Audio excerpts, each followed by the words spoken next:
Xin chào. So it's only Vietnamese that I can speak. Sorry, but I'm Vietkiel. I'm French and Vietnamese, but I've been, spending most of my times in France, and now I've been spending 10 years here, but I still have a difficult time to learn Vietnamese. A lot of people trying to, to teach me Vietnamese, but I found that it's really harder than rush development. So I'm the director of ecosystem for Litentry. I'm taking care of mainly community, business developments, and ecosystems. So I'm trying to create kind of collaborative space in Vietnam to bring innovations for Web3 developers, Vietnamese Web3 developers. Why Vietnam is very interesting market for Litentry and for the blockchain team? Because you guys are very smart. Mostly from Hanoi, a lot of tech people, a lot of FPT technology are bringing more developers, more software engineers to our ecosystem. And then we want to foster those engineers and developers. Litentry, we are building decentralized cross-chain identity aggregations. So what does it mean identity in Vietnam? I guess you guys get a lot of call from JetJet, right? When you are booking your flight, before you fly, do you need a car? Do you need a hotel? So they are selling your data. That is a problem in our today, not in Web 2, but also in Web 3. Why Web 3 data privacy is very important? So yeah, what is the problem with the privacy nowadays in the Web 2?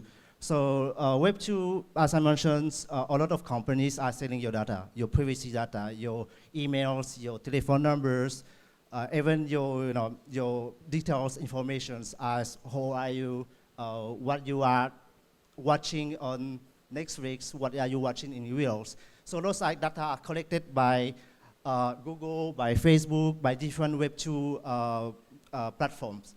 And the same on blockchains, we have our data privacy that is public. So it's very difficult to preserve our privacy on-chain data because the on-chain can be viewed by the public. That is transparency that brings the blockchain. So why is a huge difficulty for us to manage our data privacy? Because of that. You know what is happening with Facebook, Cambridge issue that they are selling some of your data for big governments or big companies who can influence your purchasing powers or your mindsets depends on the analytical data that you are providing to them. So they can do marketing target on certain behavior of certain profile of users. So on Litentry, we're trying to solve the same issue that we have for the data privacy. So we try to aggregate our data from different blockchain. We don't store any data. We are completely decentralized. We don't use the ZK that we call this, the hype right now, ZK. The problem with ZK, the roots data set is saved in the developer servers or the personal computers. So it's still a little bit centralized. So we only aggregate data from different blockchain. We can aggregate from EVM and also from Subtract. So what is the flow of our protocol? The data source can be different, either Web 2 or Web 3. What is important for Web 2 and Web 3? Why we want to aggregate those data? Because we are very active on Twitter and GitHub.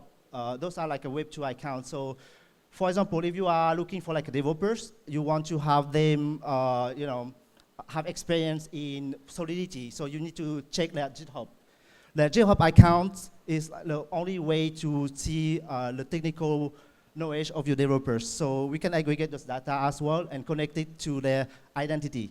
The decentralized ID computations is the same as you see in the Fala project as well. We are doing the same. We are actually working with Fala to do all the computations. We have some features that we are working with them to do identity linking. When you link your users' data, your users' profile through different platform and different ecosystem.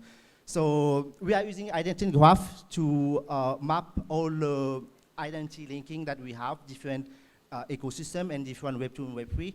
And then we secure it via cryptographic with the say SJX, and Intel processors. So we are storing the cryptographic in the SJX. You need to have the verification code. Only the users have this code to be able to decode all the data that they have on their profile. So why we need those verifiable credentials? What is the purpose to do it? We have like different use cases. We can do airdrops. For example, we have like one airdrop that we are organizing during the events as well. You have to verify your identity, that because we don't want to airdrop to like random people or people who like a bot. If you are familiar with Discord or Telegram, you go there, it's full of bots.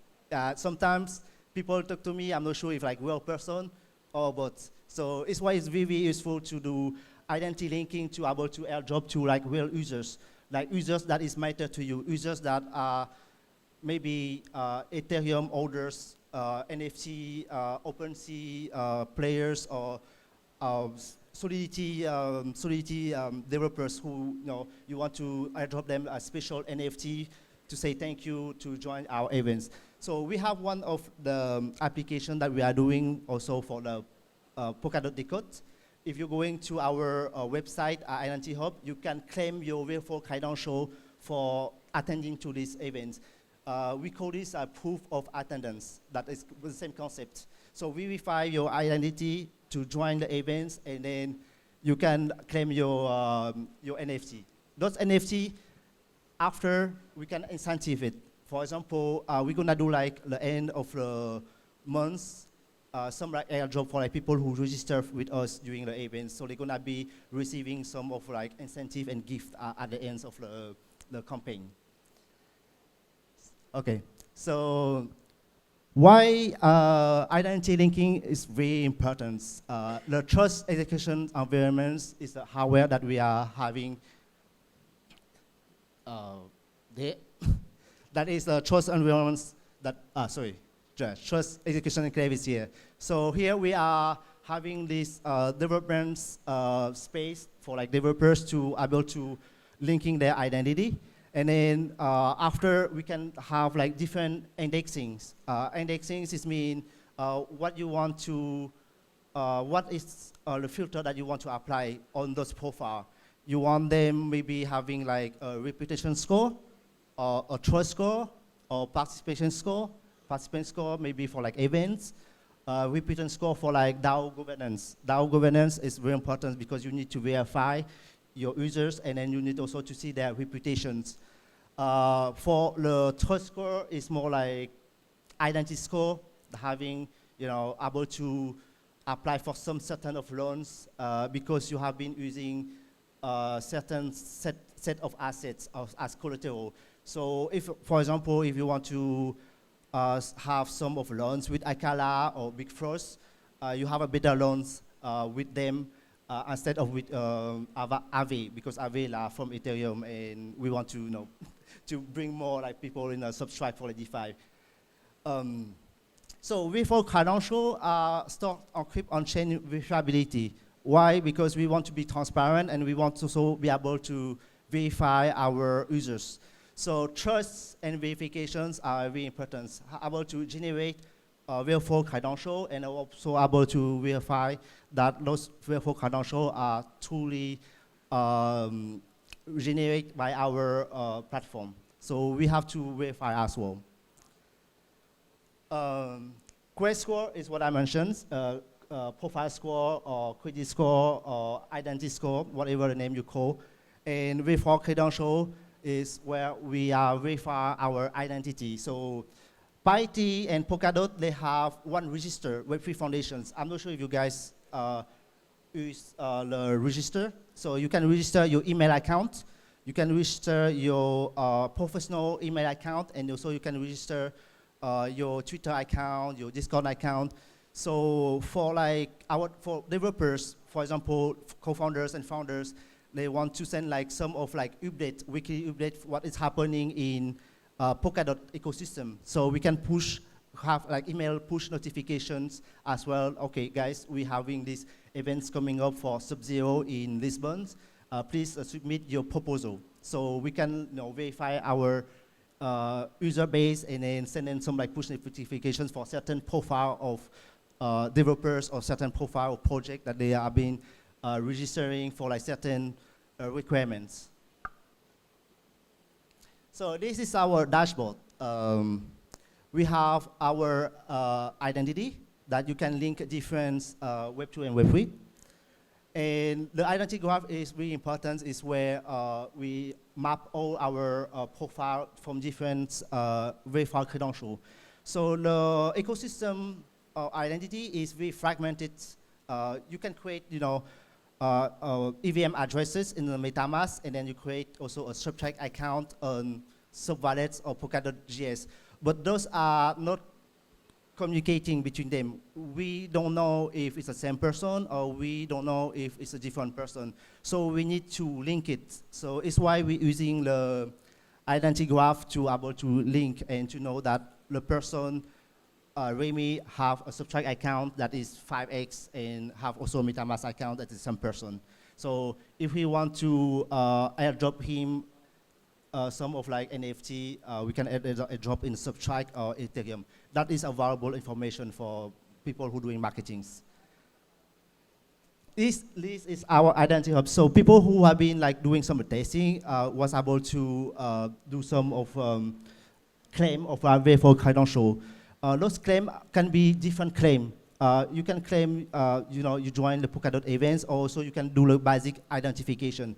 What is the basic identification that you prove that you're not robots? Yeah, this is the addresses. So yeah, after you can link different things, little codes, we verify, and then we authorize sharing of chains, dApps. It's where we are building all apps, and apps like we're creating some of our on-chain data, we aggregate to them. We're having data indexers, so we can index different ecosystem from Polygon to Ethereum to Subtract to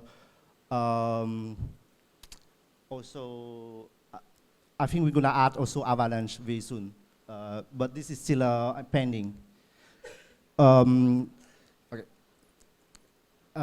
That is the last slide. So I just want to say thank you first to everyone who have been like joining the events.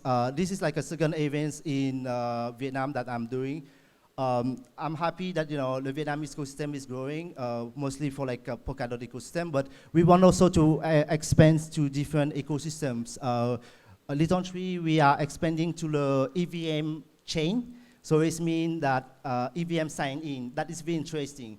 EVM sign-in is able to sign into different applications with any identity that you have, a verified credential that you have. For example, if you have been using Gmail, you can sign into your SubWallet account with just a Gmail because your identity have been linking to the Subtract account. Okay, thank you.